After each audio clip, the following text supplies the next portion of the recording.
Welcome to the Seattle Sports Union podcast. I am Brian, the Soulman Solack. We are joined by returning guest, Geoff Baker from the Seattle Times, their NHL writer and columnist.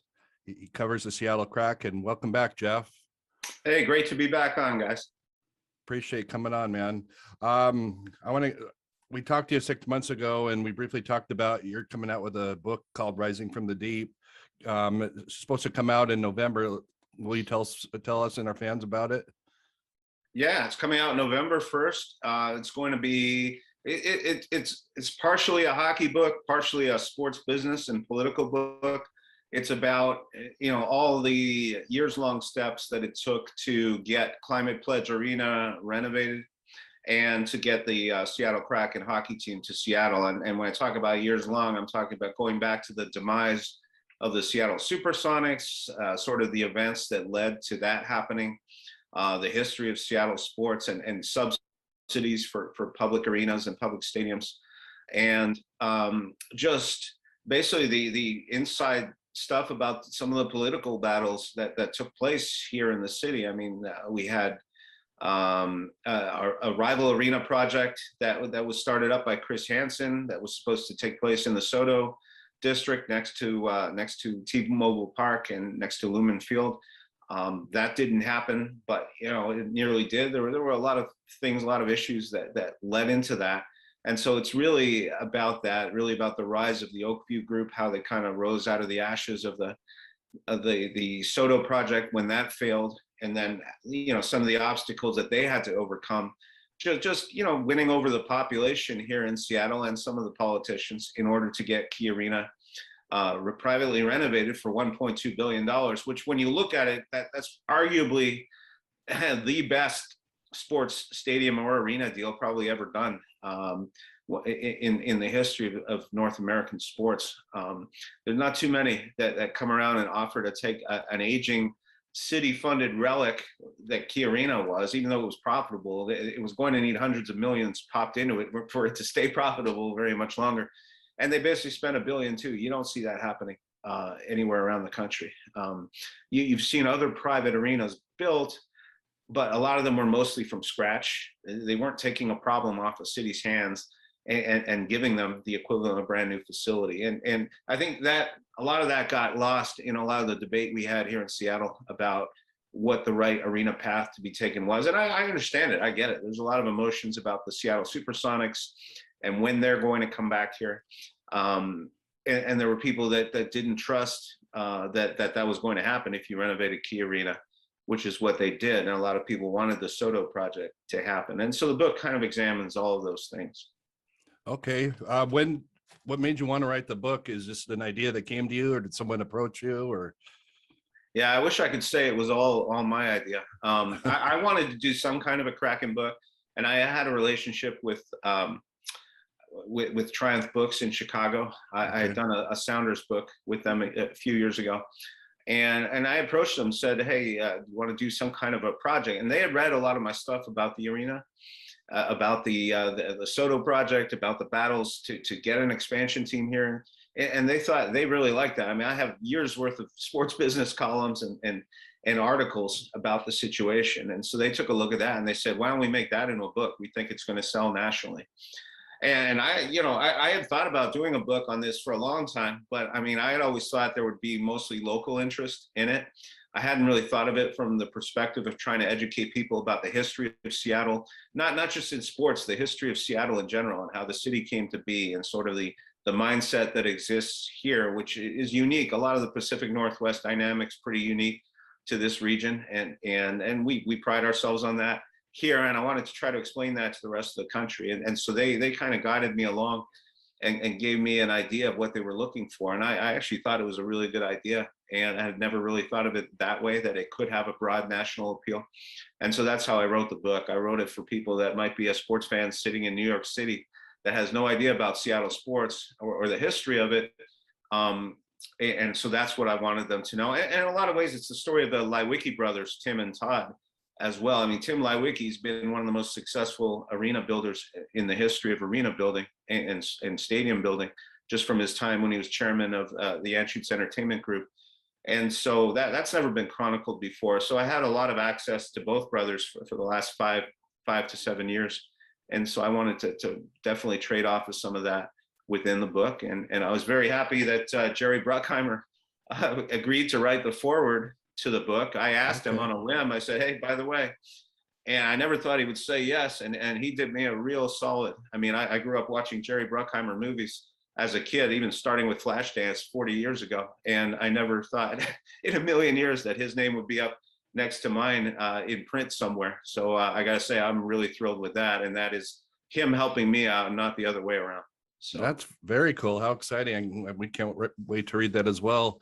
You said a lot of good things, but was there did you have a personal favorite moment when you were doing the book? I mean, maybe talking to this person, or I guess I'm trying to say was there a favorite moment right in the book that you care to share? Well, honestly, one of my favorite parts of the book is at the very beginning. I sat down and I had lunch with former Seattle Mayor Ed Murray, who hasn't given any interviews since he left office. He basically vanished 4 years ago. And I know, sorry, he vanished 5 years ago now. But I spoke to him. I had lunch with him last winter for the book, and we sat down, because he played a huge role in everything that was going on up until he left office in 2017. Of course, he left office under terrible circumstances, was accused of sexual abuse by multiple alleged victims, and he opted not to run again, and then he opted to resign.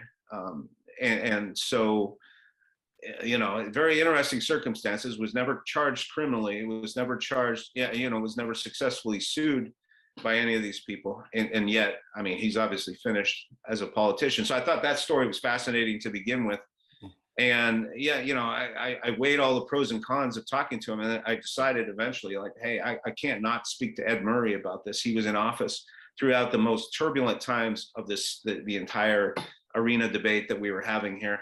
He was in office for when the Luckey group showed up, and he got them through the request for proposals process to actually spend this $1.2 billion on the arena. And he was in office when Chris Hansen was trying to get the Soto Arena done, and when it was ultimately defeated by a city council vote. And so, I get it. I mean, look, Ed Murray's obviously been canceled. He's not going to be a mayor ever again. He's not going to be in public life ever again. But I can't cancel him when I'm trying to chronicle the history of the arena. I've got to speak to him and find out. And he offered a lot of insights into what was going on, stuff that he never would have told me when he was in office. And it's great. Here we are years later, and I'm especially talking about the Hansen process, where he was defeated, and where the Luckey process ended up getting jump started. So that would be around 2016. I mean, there's so many, with the passage of time, all of this stuff that I was chronicling at the moment, you're doing it, you're writing history as it's happening. You don't always see the big picture, but now 6 years later, I'm able to see the big picture. And Murray was able to fill in quite a few blanks, not just Murray, but other people as well. They were able to fill in quite a few blanks as to what I was missing maybe 6 years ago, where everything now makes perfect sense. And I hope that comes across in the book. And so, like, the first chapter of the book's all about me having lunch with Murray. And so that was interesting for me. There's a fun part of the book that I talk about at one point, and it involves going to an Eagles concert. So I'd flown down to the Oakview Group headquarters in Los Angeles, and so Tim Luckey's partner is a guy named Irving Azoff, who's been the longtime manager of the Eagles. And if you watch the Eagles on Netflix, they have this great documentary on them, and Irving Azoff's there, much younger than he is now, and he's getting noogies from I think it was from Glenn Fry and all that. Like he was just one of the gang. So anyway, he's Tim Luckey's partner. So I had bought tickets for my wife to go to the Eagles concert. They were doing it at what was then Safeco Field, now T-Mobile Park, here in Seattle. But I was down at the Oakview Group in LA about 5 days before, just doing a feature on them, seeing how they operated, like what their, I mean, they still hadn't been approved yet by city council here. This is back in 2017. And so, at the Seattle Times, we want to see, are these guys legit? Like, what does their setup look like? So I went there, met them all, spent the day at their offices, met Irving Azoff, met all these people. And then, so I take my wife, and they tell me, hey, like, we're producing this Eagles concert. I didn't even realize that at the time, that they were actually the ones producing this concert, that I'd gotten great seats for my wife and me. We were in like 2 rows off the stage. And so I go down there, and for the concert 5 days later. And then their guy that I had dealt with, one of their media guys, says, "Hey, you want to come up and say hi to Tim and those guys?" So we came up. They had a suite there, and they had a suite with the who's who of the sports world. I'm not going to name everybody because I want people to buy the book. But there were a lot of the key sports figures up in there. And I said, this is interesting because I wanted to take a look at these folks because, they obviously had a lot of connections that people weren't aware of. I mean, there's some folks in there. I mean, you got the president of the Seahawks is in there. You got the owner of the Sounders is in there. John Stanton's next door throwing a thing in his suite. He comes over, says hello to everybody. And then Al Michaels and Chris Collinsworth show up.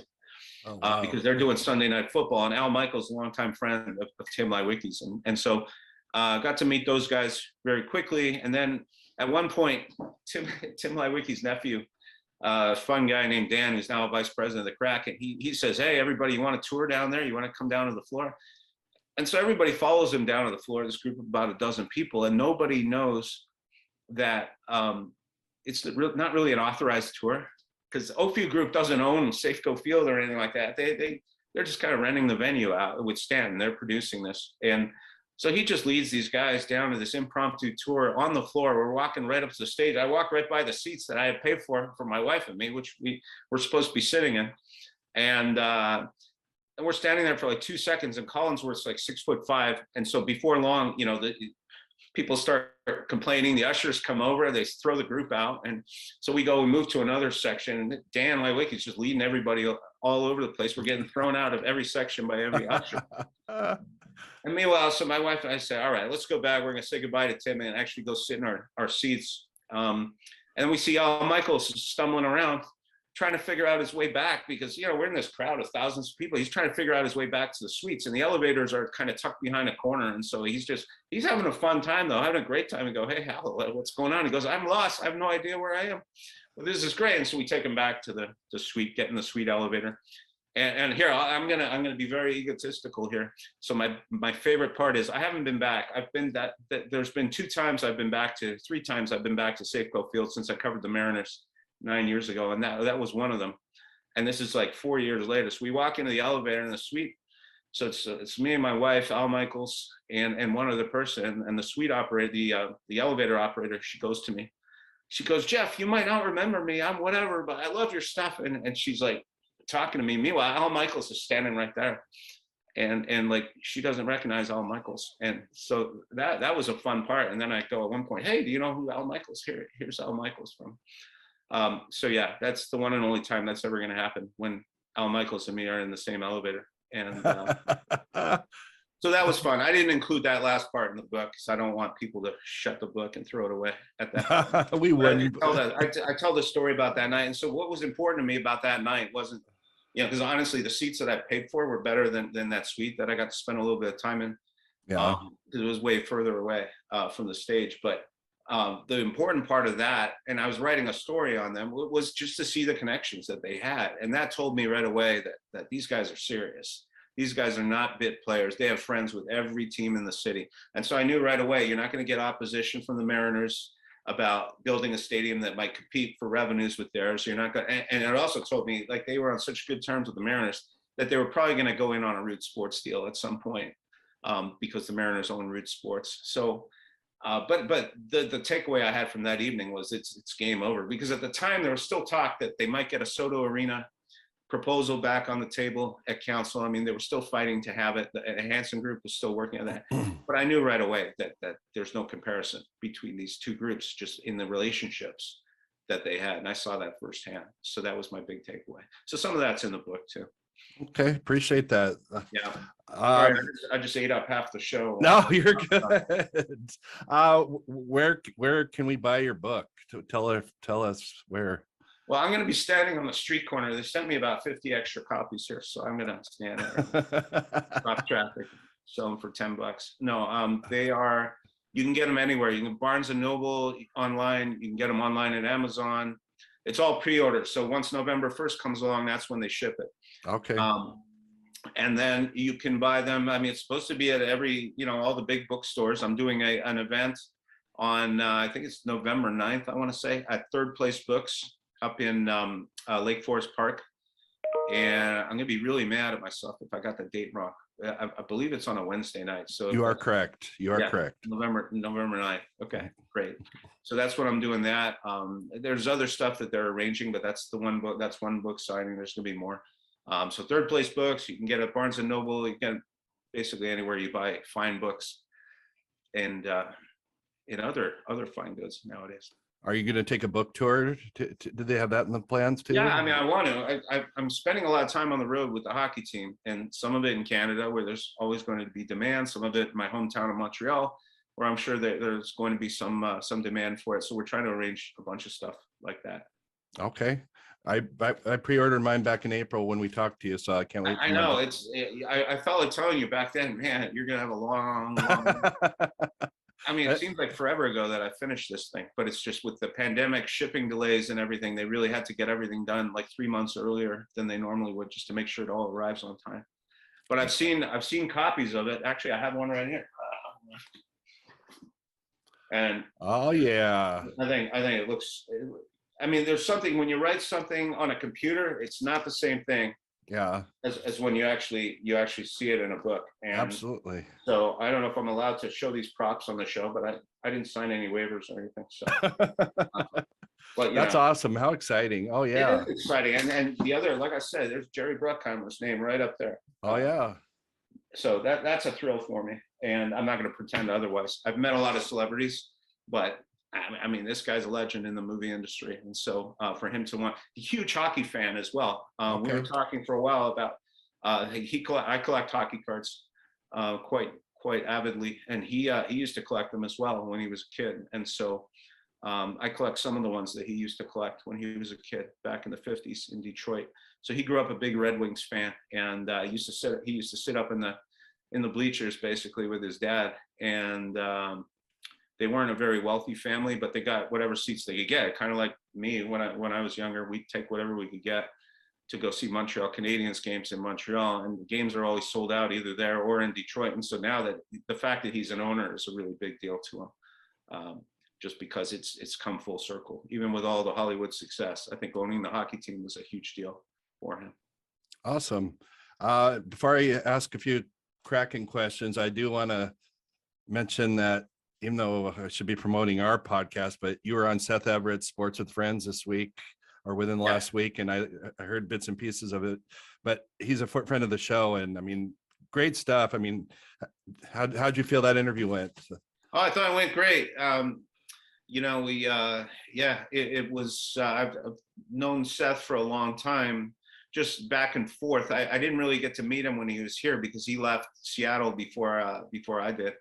Well, no, he was kind of here. We kind of overlapped for a bit, but we never really ran into each other. He left, I want to say 2011. So I was here for a while, but yeah, it's been a long time. And so, yeah, it was good to get on. I'd been with him on a show or two of his when he was guest hosting at KJR. And so, yeah, I thought that went really well. It was nice. He knew the right questions to ask because he was here for some of the Sonics history. And especially the time when they left, and he's also a hockey fan, which is a big deal.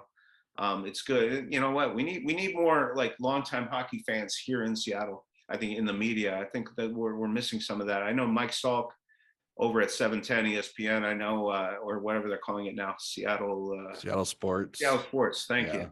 Yeah, he's going to get on me for calling it that, but no, he's a huge Boston Bruins fan going back years from his time in Boston. Of course, Ian Furness over at KJR, longtime junior hockey broadcaster, and knows the sport really, really well. And he does some work for the Kraken as well, some fill-in radio for them.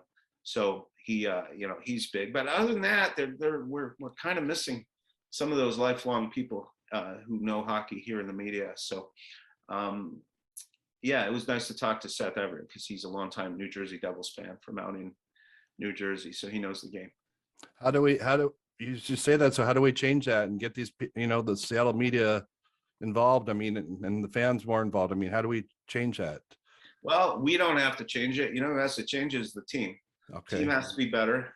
And I think when the team is better, like for example, I was out there today, they won their first 2 games, pretty exciting stuff. But I mean, how are you going to compete with the Seattle Mariners, Yeah. playing a playoff game in town. How are you going to compete with the Seahawks already under? I mean, the Seahawks have built a legacy here for years.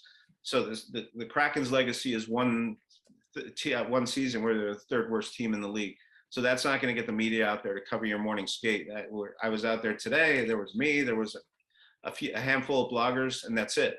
And so, yeah, and you get the radio station that's out there covering them that's paid to be there. So you want to change that dynamic, you have to be better. You have to be a good team. They're off to a good start this year, and they have to keep doing it. They have to, and it's going to take time. But I think, if they do that, and people forget that, not so long ago, the Seahawks really weren't that big a deal in this town. And in fact, I covered the last Mariners playoff series prior to this one. I covered it with the Yankees in 2001 for the Toronto Star. So I was there. I was in New York, and for the last games.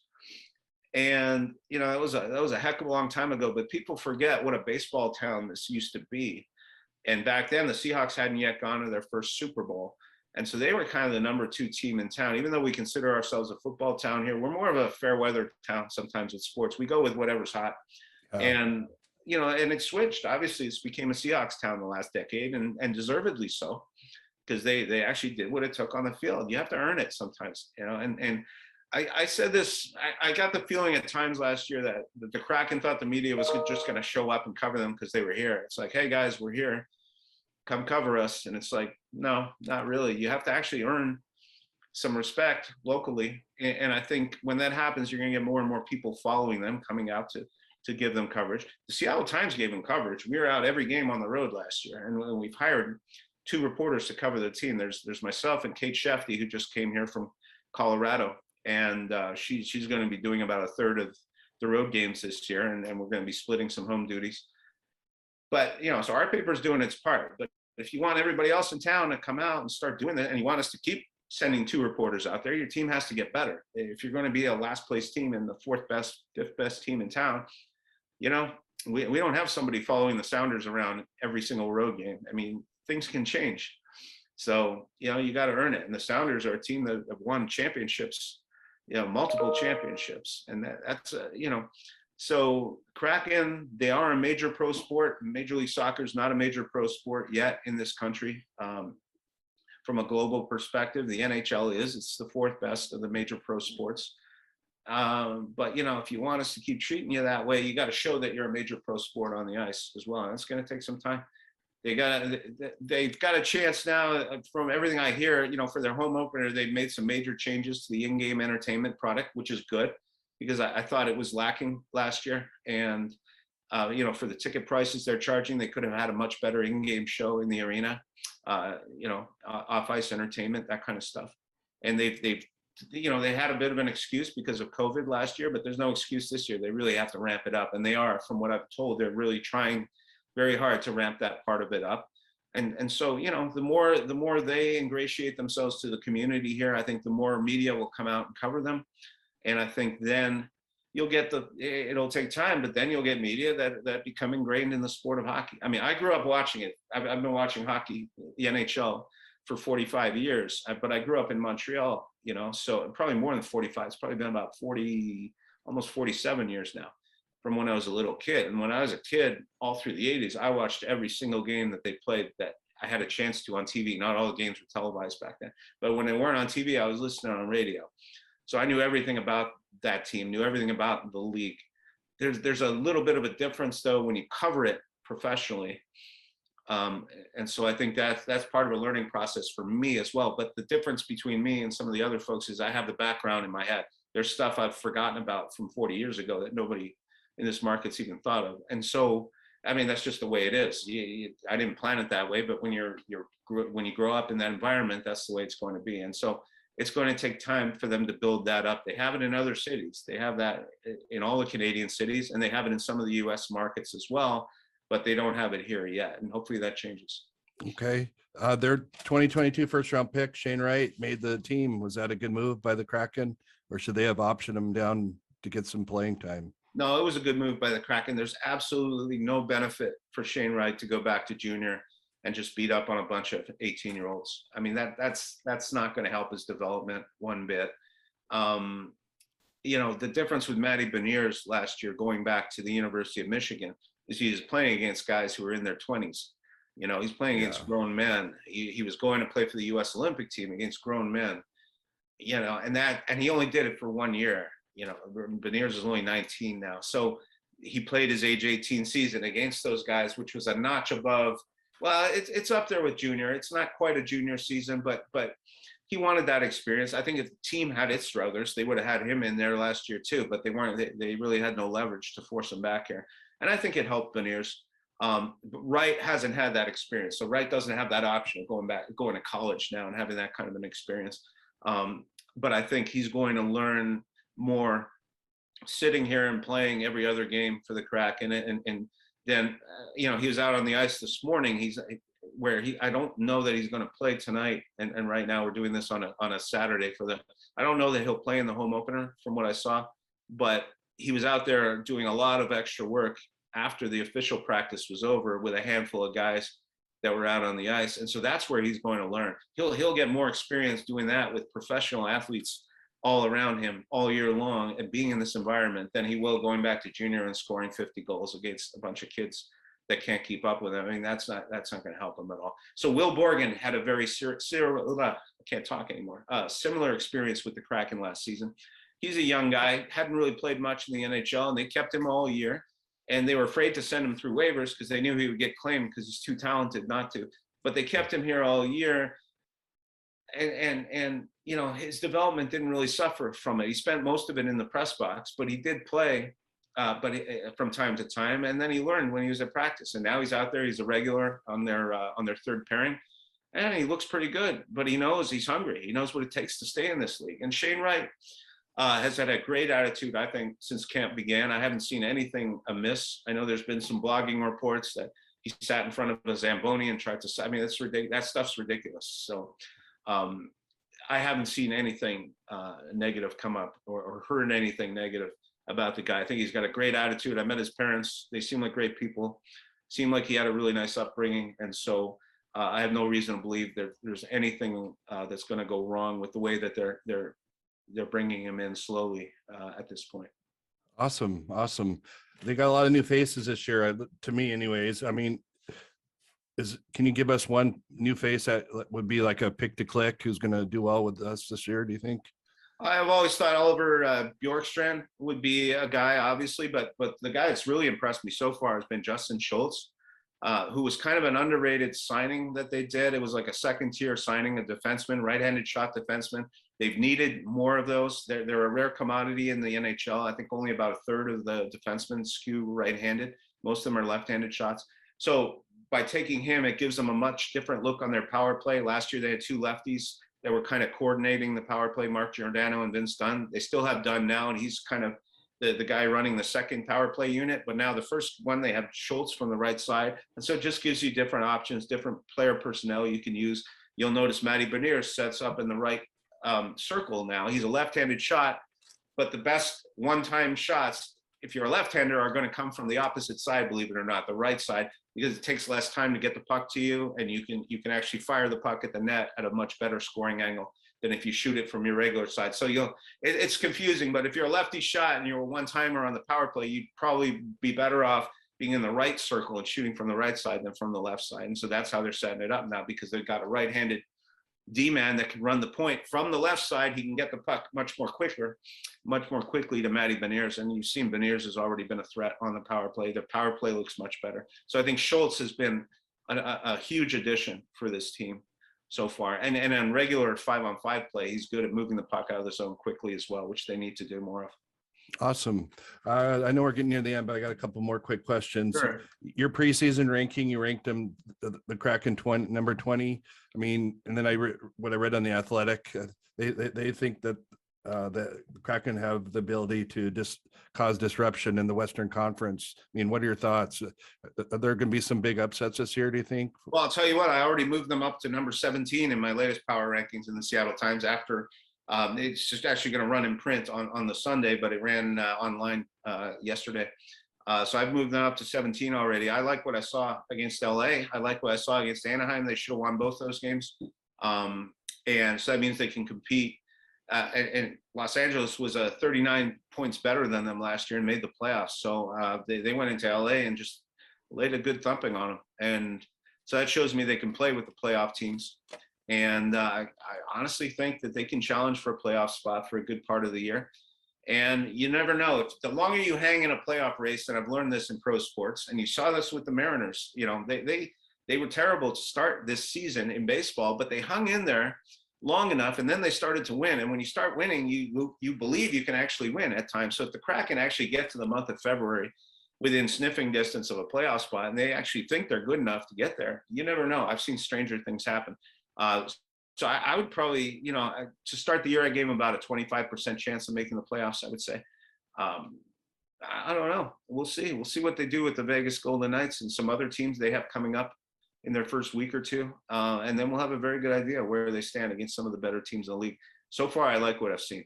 Awesome. And then last question I want to ask is, who's this other goalie on the team this year? I mean, I'm still new to hockey. Martin Jones, is that his name? Yeah, Martin Jones. He's been around a while. Was in San Jose for a bit. I believe he was with Vancouver. He was with the Flyers last year. Flyers weren't very good. So he's probably a little happier to have a better team in front of him this year. Believe it or not, the Kraken are a better team. It's a very different team from last year. So Martin Jones, look, he's a backup goalie. The problem with backups, it's kind of like fifth starters in baseball. Everybody in baseball wants the fifth starter because he does well for a couple of games. They want to see him take a regular turn in the rotation. They want to see him be a number one. They go, what's the difference? There's no difference. Yeah, there is.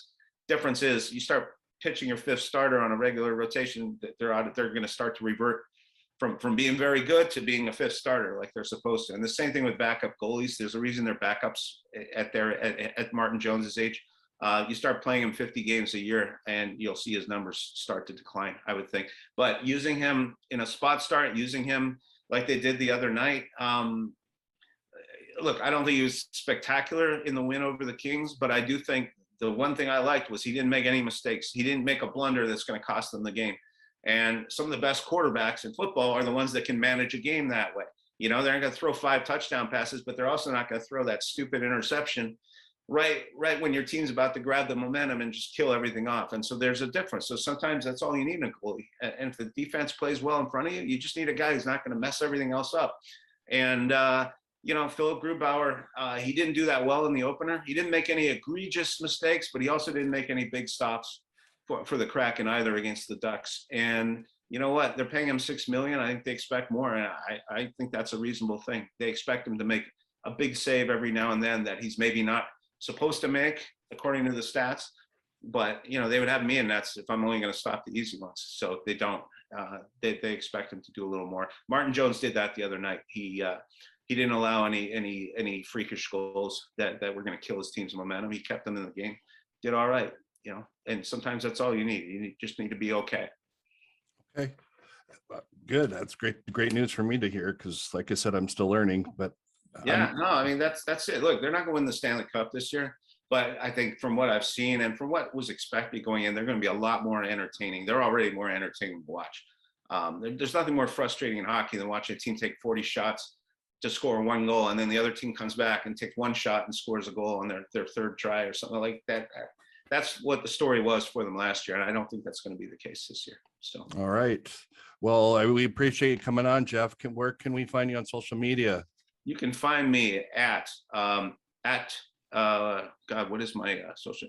At G Baker Times is my my Twitter account, and then you can find me on Instagram. I got to get better at Instagram. I don't even know what my Instagram handle is, but yeah, Twitter at G Baker Times. You can find me on Facebook. I have my professional channel and my my personal Facebook, but I put my stuff up on both.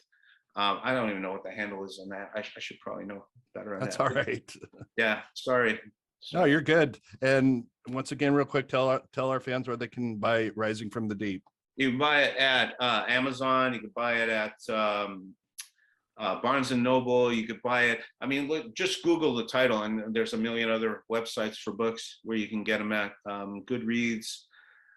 Yeah, but the primary one's Amazon, Barnes and Noble, and anywhere you would buy a book, they basically have it. They've had it up there for months. So you just have to pre-order it, and then it'll be delivered on November 1st. Awesome. All right. Well, thank you again. Right in time for Christmas. Oh, very good. Yeah. I'll have to get one for my dad. He's excited about that. So thank you, Geoff, for joining us again on the Seattle Sports Union podcast. Kraken play tonight at 6:00. Go watch the Mariners and then go watch the Kraken tonight play, man. It's a fun weekend in Seattle. So. Gonna be a good sports weekend. Yeah. Absolutely. Have a good one.